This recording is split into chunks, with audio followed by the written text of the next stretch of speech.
Hello everyone and welcome back my YouTube channel S3 tech education. इस video में हम database से related कुछ थ्योरी एग्जाम्स में जो इम्पोर्टेंट क्वेश्चंस आते हैं उनको डिस्कस करने वाले हैं। कई स्टूडेंट्स के डाउट थे या जो स्टूडेंट्स लास्ट मोमेंट पे प्रिपरेशन करते हैं तो उनको कुछ जो इम्पोर्टेंट टॉपिक्स की जो नीड है उनको मैंने यूनिट वाइज में कवर किया है। एटलीस्ट वो पार्ट इम्पोर्टेंट है डेटाबेस में जो आपके मैक्सिमम टाइम थ्योरी एग्जामिनेशन में पूछा जाता है। सो स्टार्ट करते हैं यूनिट वाइज। अगर मैं फर्स्ट यूनिट की बात करता हूँ आपके सिलेबस में थ्योरी एग्जामिनेशन में, तो बेसिकली दो पार्ट में ये यूनिट है। पहला, आपको कुछ इसमें थियोरटिकल कॉन्सेप्चुअल क्वेश्चंस मिलेंगे और दूसरा आपको बनाना रहेगा इसमें एक ईआर डायग्राम। राइट, तो थियोरटिकल अगर मैं एग्जाम क्वेश्चंस की बात करता हूँ तो most of the time question पूछे जाते हैं what is database management system, advantage and disadvantages, this is very basic questions. एक और इम्पोर्टेंट क्वेश्चन है जो कई बार है पूछा जाता है कि जो फ्लैट फाइल सिस्टम था और डेटाबेस मैनेजमेंट जो सिस्टम है उसमें क्या की डिफरेंसेस हैं। इनको भी मोस्ट ऑफ द टाइम आपके क्वेश्चंस में मिलेंगे देखने को कि difference between file system and database management system. उसके बाद एक और छोटा सा थ्योरी क्वेश्चन आता है कई बार कि डेटाबेस एडमिनिस्ट्रेटर क्या है, उसकी क्या रिस्पॉन्सिबिलिटीज़ हैं। ये भी आप बहुत बेसिक सा और छोटा सा क्वेश्चन है।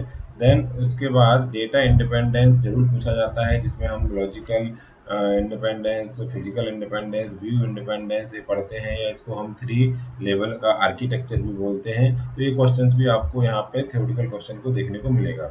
उसके बाद एक और बेसिक सा क्वेश्चन है, कई बार आ जाता है कि एट्रीब्यूट्स क्या होते हैं, टाइप्स ऑफ एट्रीब्यूट्स क्या होते हैं, तो उनको आपको इसमें कवर करना रहेगा। देन उसके बाद जो सेकंड पार्ट बनता है उसमें आपको एक ईआर डायग्राम डिजाइन करने को मिलेगा। तो जब हम इस ईआर डायग्राम को डिजाइन करेंगे, चूंकि इसमें आपको प्रैक्टिस जरूर लगेगी, अगर आपको ईआर डायग्राम बनाना है तो आपको इसमें प्रैक्टिस सेशन थोड़ा सा लगेगा, टाइम लगेगा।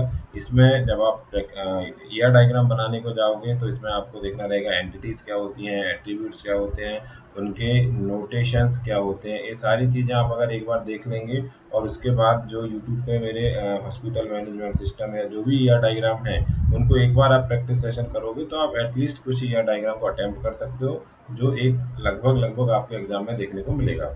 देन उसके बाद डेटा मॉडल्स पे बहुत सारे क्वेश्चन मिलते हैं, लेकिन अगर इसमें आप हायरार्किकल मॉडल और नेटवर्क मॉडल को पढ़ोगे, या इसमें एक और मिल जाता है रिलेशनल मॉडल जो हम ऑलरेडी आगे देखते हैं सेकेंड यूनिट थर्ड यूनिट में, तब भी आप देखोगे कि आपका ये तीनों मॉडल में से लगभग लगभग एक मॉडल आपको वहाँ पे मिलेगा। सो ओवरऑल फर्स्ट यूनिट में आपको कुछ बेसिक सी थ्योरीज देखना है और देन उसके बाद एक ईआर डायग्राम की प्रैक्टिस देखना है। उसके बाद आपको यूनिट नंबर 1 कंप्लीट है। यूनिट सेकंड में हम देखते हैं जब, तो इसमें रिलेशनल अलजेब्रा और एसक्यूएल का मेजर पोर्शन है। रिलेशनल अलजेब्रा प्लस एसक्यूएल का पूरी यूनिट है। तो सबसे पहले आपको ये पता होना चाहिए कि कितने टाइप की कीज़ अवेलेबल हैं। ऑलरेडी उसका वीडियो भी डाला हुआ है, आप देख सकते हो। प्राइमरी की, फॉरेन की, कैंडिडेट की, सुपर की, ये सारी कीज़ आपको पता होना चाहिए, क्वेश्चन में आ जाते हैं।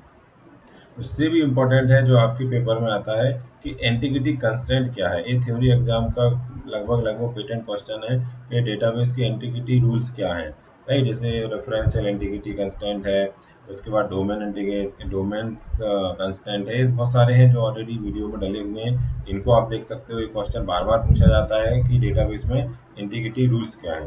देन उसके बाद फॉरेन की क्या है, ऑलरेडी ये आपको इसमें कवर हो ही जाएगा। देन जब मैं रिलेशनल अलजेब्रा की बात करता हूँ तो कई बार इसके जितने भी ऑपरेशंस होते हैं वही आपसे डायरेक्टली पूछ लिए जाते हैं कि डिफरेंट टाइप के रिलेशनल ऑपरेटर्स को एक्सप्लेन करिए या इनके बारे में बताइए। एंड सेकेंड, इसमें ज्वाइनिंग सबसे इम्पॉर्टेंट है। अगर मैं इस रिलेशन अलजेब्रा की बात करूँ कि ज्वाइनिंग्स क्या होती है, डिफरेंट टाइप्स की ज्वाइनिंग्स को एक्सप्लेन करो। इसमें natural join, self join, left outer join, right outer join, ये बार बार आपसे मैक्सिमम टाइम क्वेश्चन में देखने को मिलेगा। तो ज्वाइनिंग्स भी एक इसमें इम्पॉर्टेंट क्वेश्चन है। एंटिग्रिटी कंस्टेंट हुआ, ज्वाइनिंग्स हुए। देन उसके बाद अगर एसक्यूएल की बात करें तो एसक्यूएल में तो आपको बहुत सिंपल सा है कि क्यूरी ही आएंगी, लेकिन आपको पता होना चाहिए एसक्यूएल क्या होता है और उसके डिफरेंट टाइप्स के कमांड्स क्या होते हैं। ये जो हमने ऑलरेडी डिस्कस की है, डीएमएल, डीडीएल, डीसीएल, टीसीएल और डीक्यूएल, ऑलरेडी इसमें हम एसक्यूएल की क्यूरीज को रिट्रीवल करते हैं। तो ये सारे आपको एटलीस्ट थ्योरी तो पता होना चाहिए। अगर आप बहुत शॉर्ट नोटिस पे प्रिपरेशन कर रहे हो, शॉर्ट टाइम में प्रिपेयर करने वाले हो सब्जेक्ट को, क्योंकि इसकी एसक्यूएल की क्यूरीज आपको मिलेंगी और रिलेशन अलजेब्रा की क्यूरीज तो आपको बनाना ही है इस सेकेंड वाली यूनिट में, अगर आप अदरवाइज इसकी आप बेसिक सी थ्योरी करके तो जानी है। देन उसके बाद एक और क्वेश्चन पूछ लिया जाता है व्यू क्या होता है, राइट। जो ऑलरेडी देखा है सिंपल व्यू, कॉम्प्लेक्स व्यू, तो इनको आपको सेकेंड यूनिट में इंपॉर्टेंट पोर्शन है इसको आपको कवर करना रहेगा कि व्यू क्या है। देन अगर मैं पीएल एसक्यूएल की बात करूं तो कई बार शॉर्ट नोट्स में क्वेश्चन आ जाते हैं, ट्रिगर क्या होता है, कर्सर क्या होता है, एंड पीएल एसक्यूएल के एडवांटेजेस बताइए। तो इनकी भी आप एक बार थ्योरी में गो थ्रू कर सकते हो। आपका एक क्वेश्चन पीएल एसक्यूएल से अगर आता है तो आपको बन जाएगा, पर कर्सर और ट्रिगर का थोड़ा सा सिंटैक्स आपको देखना रहेगा जिससे कि ये क्वेश्चंस आपके बनेंगे। थर्ड यूनिट की मैं बात करता हूँ तो इसमें बेसिकली दो ही चीज़ें हैं, एक तो फंक्शनल डिपेंडेंसी है और एक नॉर्मल फॉर्म्स है। फंक्शनल डिपेंडेंसी की बात करते हैं तो इसमें जनरली क्वेश्चंस आता है, या तो आपको क्वेश्चन आएगा कि कैंडिडेट की निकालो एक रिलेशन की, एक गिवन रिलेशन आर है, उसकी कैंडिडेट की आइडेंटिफाई करनी रहेगी आपको। ये क्वेश्चन कई बार मैक्सिमम टाइम पूछा जाता है। इसके अपने चैनल पर 2 से 3 वीडियो विथ एग्जाम्पल के साथ हैं, तो प्लीज़ उनको आप रेफर करेंगे तो ये क्वेश्चन आपका 100% बनेगा। उसके बाद डिकम्पोजिशन क्या होता है, टाइप्स ऑफ डिकम्पोजिशन, जिसमें लॉसलेस डिकम्पोजिशन, लॉसी डिकम्पोजिशन, ये पूछा जाता है। और कुछ एक न्यूमेरिकल्स भी पूछ लिए जाते हैं, इसमें आपको चेक करना है कि आपका डिकम्पोजिशन लॉस लेस है कि लॉसी डिकम्पोजिशन है। तो ये बेसिकली 2 से 3 चीज़ें हैं जो आपको डिपेंडेंसीज के बेसिस पे करना है। और उसके बाद आप देखोगे कि एक आपको यहाँ पे न्यूमेरिकल करना पड़ेगा कि डिकम्पोजिशन अगर किसी रिलेशन का है तो लॉसी डिकम्पोजिशन है कि लॉसलेस डिकम्पोजिशन है। उसके बाद बहुत ही फंडामेंटल और इम्पोर्टेंट क्वेश्चंस, 1 या 2 क्वेश्चन आपको 101% आपके थ्योरी एग्जाम में इससे मिलेंगे। नॉर्मलाइजेशन क्या होता है एंड नॉर्मल फॉर्म्स को एक्सप्लेन करिए। जब हम नॉर्मल फॉर्म्स को देखते हैं तो आप वहाँ पे देखोगे फर्स्ट नॉर्मल फॉर्म से VCNF तक इम्पोर्टेंट है। उसके बाद मल्टी वैल्यू डिपेंडेंसी भी आपको देखना पड़ेगी, फोर्थ नॉर्मल फॉर्म या फिफ्थ नॉर्मल फॉर्म को आपको देखना रहेगा, ये भी इम्पोर्टेंट है। तो आपको BCNF तक 100% पढ़ना है। उसके बाद अगर आपके पास टाइम है तो multi value dependency, fourth NF and fifth NF को भी आप देख सकते हो, इसके भी क्वेश्चन मिल जाते हैं। देन उसके बाद एक क्वेश्चन आपको हमेशा मिलेगा कि आपको कोई भी एक फॉर्म में रिलेशन है, 1NF में है, उसको 3NF तक कन्वर्ट करना है, 2NF में है, 3NF तक कन्वर्ट करना है।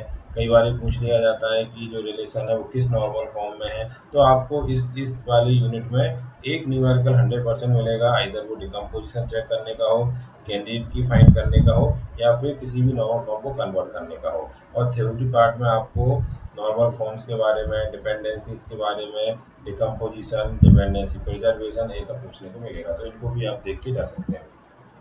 फिर यूनिट फोर्थ की बात करता हूँ तो ये इंपॉर्टेंट यूनिट है, ट्रांजेक्शन से रिलेटेड है, जिसमें एसेट प्रॉपर्टी 100% आपको कई बार मैक्सिमम टाइम आपको पेपर में मिलेगी। व्हाट इज एसेट प्रॉपर्टीज, तो इनको आपको स्किप नहीं करना है।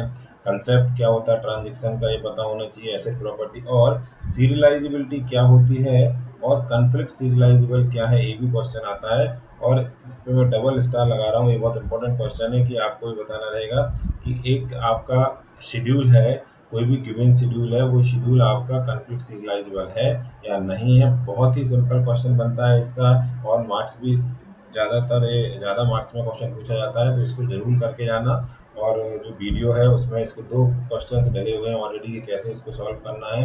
बहुत ही सिंपल सा क्वेश्चन है और ये हमेशा आने की प्रोबेबिलिटी हमेशा इसकी ज़्यादा रहती है। एसिड प्रॉपर्टी हो गया, कॉन्फ्लिक्ट सीरियलाइजेबिलिटी हो गया। उसके बाद कंकरेंसी कंट्रोल्स क्या होते हैं, टेक्निक्स क्या होती हैं, वो ये भी वीडियो डाला हुआ है, इसको गो थ्रू करके जाना। अगर थ्योरी एग्जाम में क्वेश्चन आता है तो उसको अटेम्प्ट कर सकते हो, लेकिन इसमें 2 फेस लॉकिंग प्रोटोकॉल इंपॉर्टेंट है। इसको आपको डिटेल से कई बार एक्सप्लेन करने को भी आ जाता है कि 2 फेस लॉकिंग प्रोटोकॉल और टाइम स्टम्प बेस्ड प्रोटोकॉल क्या होते हैं, इनको डिटेल से एक्सप्लेन करो या शॉर्ट नोट्स में ये जनरली आ जाते हैं। तो अगर मैं इस फोर्थ यूनिट में बात करता हूँ न्यूमेरिकल में, तो ये वाला जो न्यूमेरिकल वाला पोर्शन है इसको आपको हमेशा अटेंड करना है, ये क्वेश्चन हमेशा आपको मिलेगा, और एक एसेट प्रॉपर्टी थ्योरी वाले पोर्शन में करना रहेगा। इससे आपकी फोर्थ यूनिट काफ़ी कुछ कवर हो जाएगी। देन फिफ्थ यूनिट में बहुत सारा मिक्स टॉपिक्स हैं, जिसमें आपको जो इम्पोर्टेंट है वो मैंने यहाँ पे लिए हैं। क्यूरी प्रोसेसिंग क्या होती है, उसकी स्टेप्स क्या होती हैं, अगर आप पढ़ सकते हो तो इंडेक्सिंग और उसके बेनिफिट्स क्या हैं, प्राइमरी और सेकेंडरी इंडेक्स क्या है, BM B+3 के न्यूमेरिकल्स भी आ सकते हैं, और आप इसके सिंपल से थ्योरी पढ़ के तो जाना है। और this is completely theory topic कि डिस्ट्रीब्यूटेड डेटाबेस क्या होता है, डिस्ट्रीब्यूटेड डेटाबेस के बाद object oriented database, mobile database, इनको भी आपको एक थ्योरेटिकल पोर्शन देख के जाना है। डेटा वेयर हाउसिंग क्या है, डेटा माइनिंग क्या है, तो आपका इससे फिफ्थ यूनिट में कवर हो जाएगा। सो ओवरऑल फिफ्थ यूनिट की मैं बात करता हूँ, तो इसमें आपको सब कुछ लगभग लगभग थ्योरेटिकल पोर्शन है कि प्रोसेसिंग क्या है, ऑप्टिमाइजेशन क्या है, क्या स्टेप्स हैं, distributed database, object oriented database, data housing, mining, और एक इंडेक्सिंग से रिलेटेड। सो ओवरऑल अगर बात करें तो पाँचों यूनिट में ये टॉपिक्स को अगर आप देख के जाएंगे, क्योंकि कई स्टूडेंट्स के फ्रिक्वेंटली कॉल और मैसेजेस थे कि जो इंपॉर्टेंट क्वेश्चन है उनको एक बार हाईलाइट किया जाए। सो ओवरऑल ये फाइनल आपका पाँचों यूनिट के क्वेश्चंस हैं, जिनको आप देखेंगे तो आपको एक शॉर्ट टाइम में आपके थ्योरी एग्जाम में अच्छे मार्क्स आ सकते हैं। सो इस वीडियो में इतना ही। सो प्लीज़ लाइक और शेयर सब्सक्राइब जरूर करें इस चैनल को। Thank you very much.